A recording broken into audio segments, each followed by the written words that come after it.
This is 3.1 Intermolecular Forces. Our outcome is I can explain the relationship between chemical structures of molecules and the strength of their intermolecular forces. So for this assignment, you're going to download this presentation and take notes as you progress through it. And then you are going to download the blank Cornell Notes template, and you're going to organize your understanding into Cornell style notes.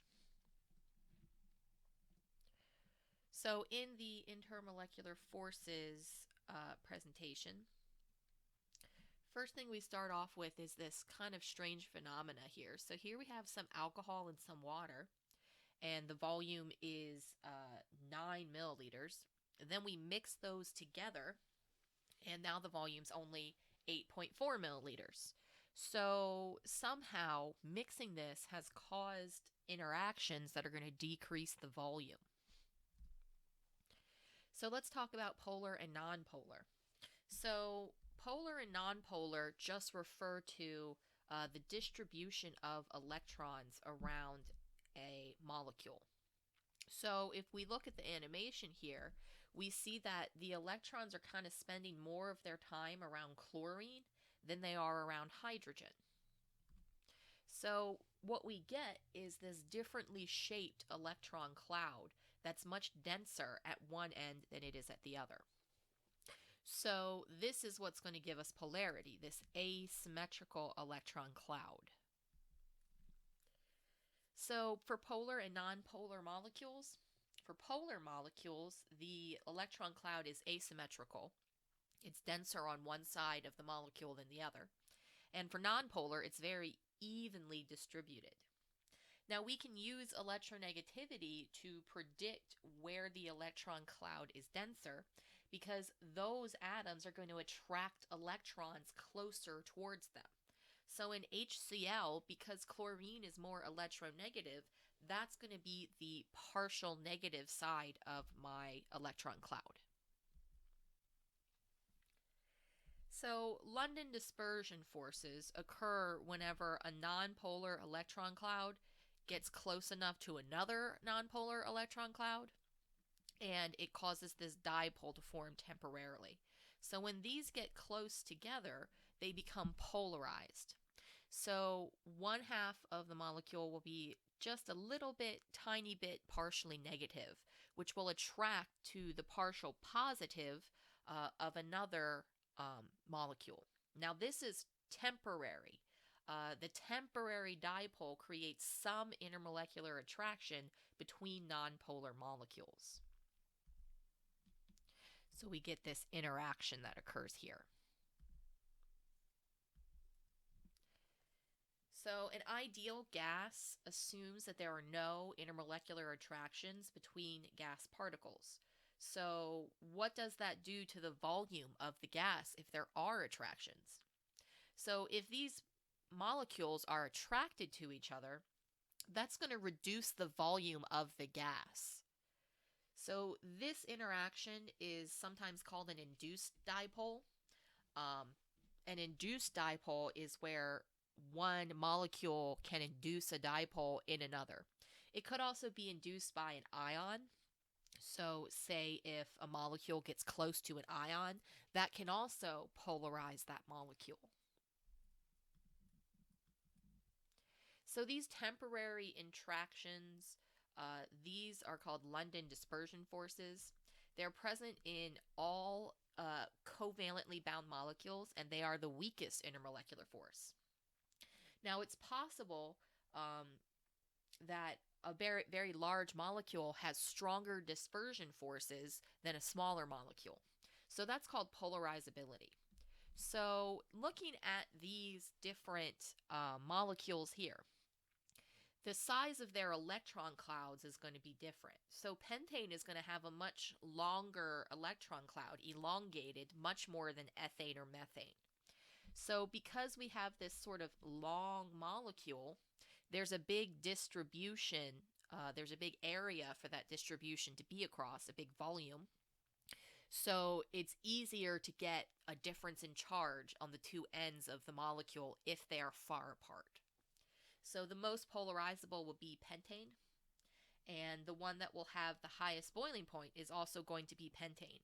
So all of these only have dispersion forces, but they're going to be the strongest in pentane because it has the biggest electron cloud. So dipole-dipole is another force, but it involves permanently polar molecules. So if we have HCl gas molecules, there's always going to be an attraction between them because of the permanent dipoles.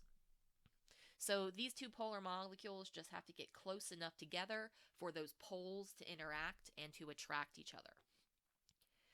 So when can London dispersion forces be stronger than dipole-dipole forces?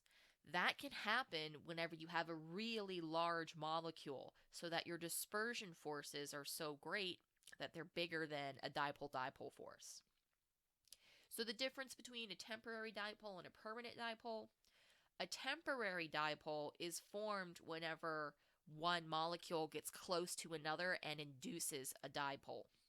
A permanent dipole exists as a characteristic of the bond. It's because of the electronegativities of the atoms involved in the bond. So that dipole is always going to be present because it is an effect of the atoms that are in the bond. So polar molecules are going to have both dipole-dipole and London dispersion forces. And the stronger or the larger the electronegativity difference between the atoms, the more polar it's going to be. So looking at these examples here, the one that will show me only London dispersion forces is hydrogen. For both London dispersion and dipole-dipole, we've got HCl and HI. So which one is going to be a stronger dipole-dipole interaction? So that polarity comes from the electronegativity difference between the atoms. So the bigger that difference, the bigger the distribution of electrons will be, and we'll get a more polar molecule. So in this case, HCl. So in this simulation, we're looking at a couple different forces. So London dispersion forces and dipole-dipole forces here. So we can pull apart a pair of molecules here. So we see how that happens. So if I bring these close together again, there's these very kind of weak attractions, but it's very easy for me to pull them away. Let's try a polar molecule. So here I have to pull a lot harder to remove them from that attraction. And if we look at a polar and a nonpolar molecule, I have to pull kind of something in between those two, right? So because one of these molecules is polar, it increases those dispersion forces in the other. So when I bring this molecule, my polar molecule close to my nonpolar molecule, we get some interactions there.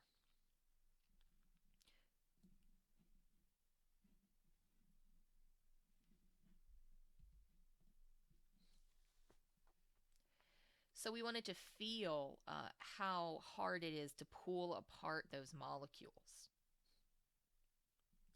So let's talk about hydrogen bonding. So hydrogen bonding is a special type of dipole-dipole interaction where the hydrogen of one molecule is attracted to the F, O, or N of another molecule.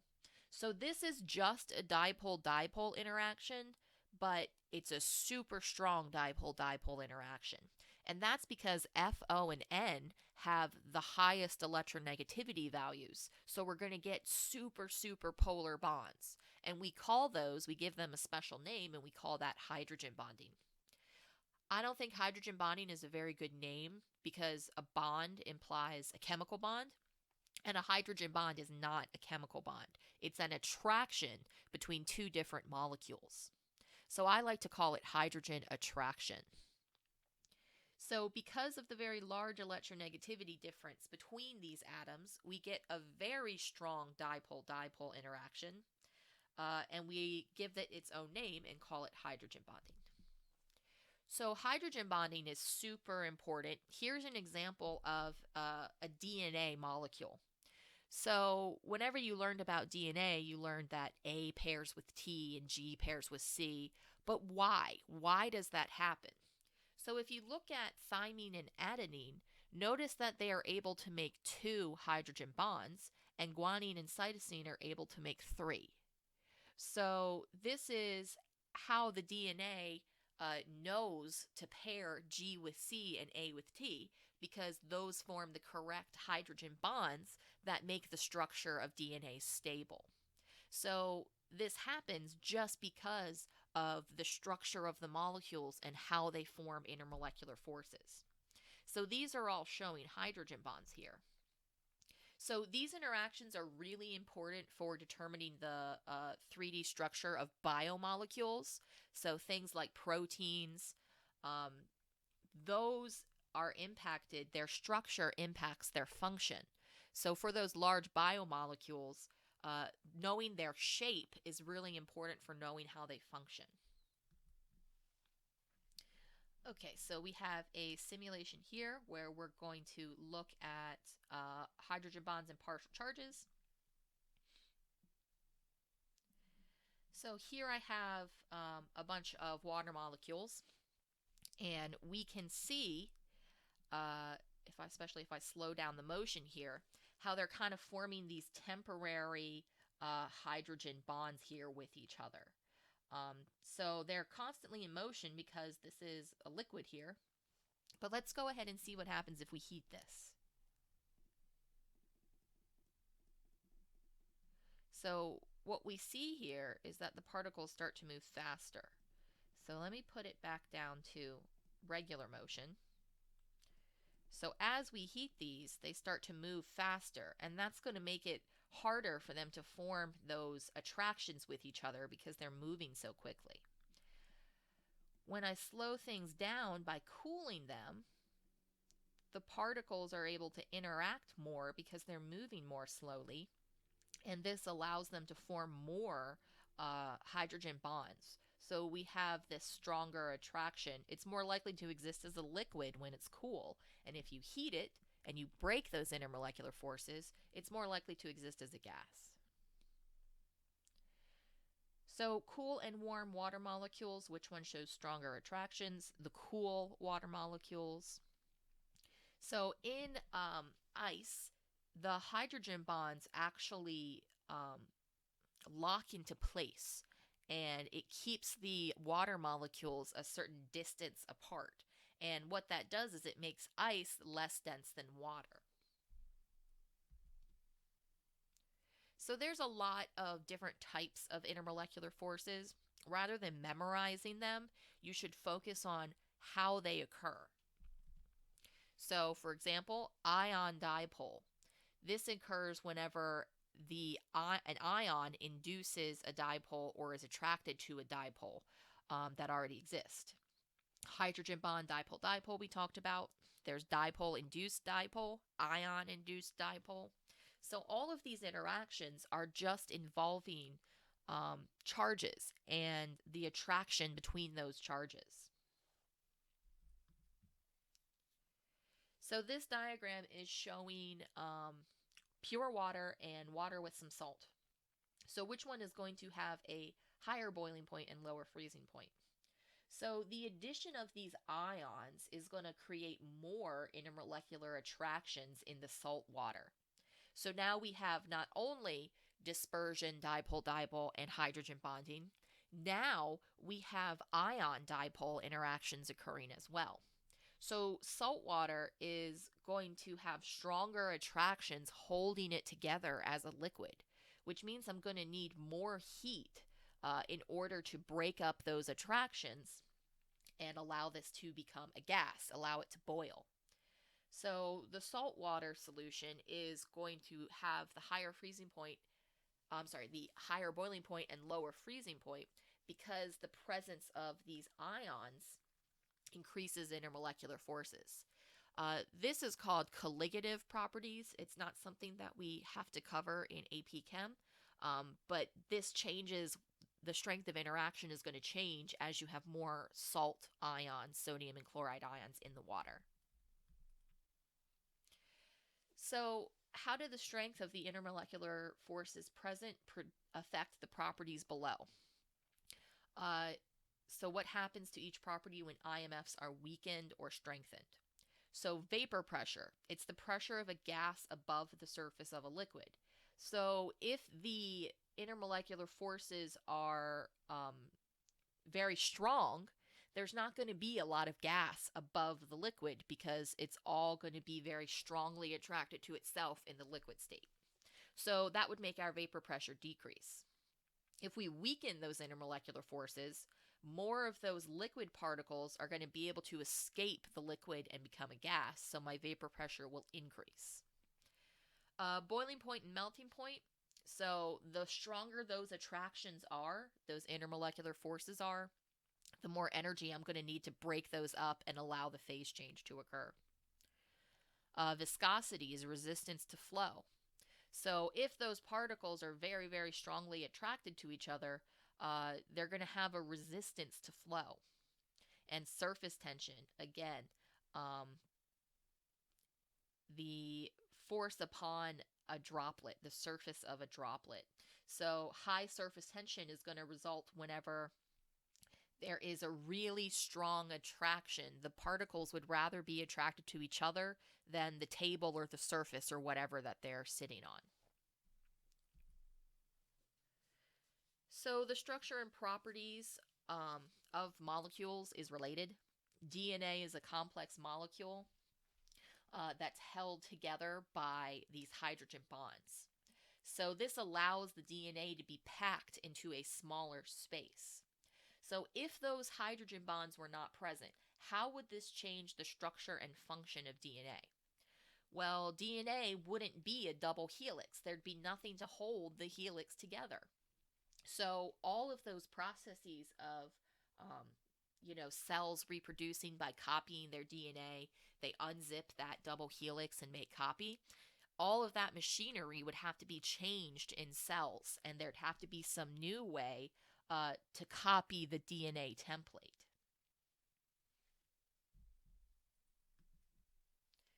So in this exit ticket, I want you to explain why this happened. So we see the volume decreased after mixing.